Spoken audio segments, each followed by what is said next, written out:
Hello, I'm Sue Brain, and I'm the author of Living Fully, Dying Consciously, The Path to Spiritual Wellbeing, and I also run the community Facebook page, Living Consciously for a Better World. I want to talk to you today about how I believe that accepting our mortality can help us to adapt to the changes and uncertainties that are happening right across the globe for all of us. We're always being presented with free will choice. We can either choose to resist and deny mortality, which continues to feed our negativity and fear of the unknown, or we can accept and embrace that our entire life is a spiritual and psychological preparation for death. Everything on this planet has its own life cycle, its own lifespan. When we accept this, no matter what storms are raging around us, we begin to make peace with who we are.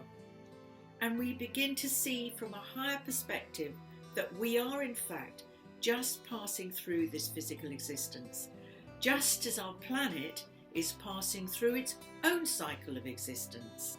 This, for me, puts things back into perspective and allows us to become humble to the fact that we have never been in control of life, even when we think we have.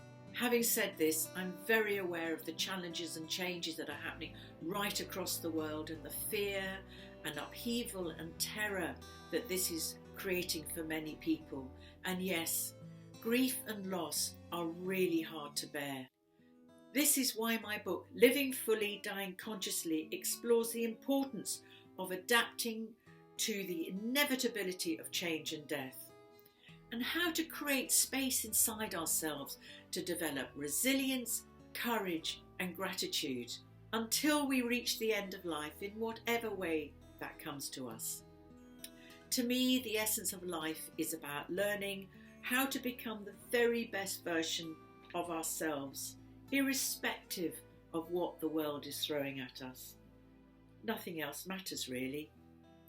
Peace comes to those who own who they are and are willing to accept their darkness as well as their light, and one cannot exist without the other.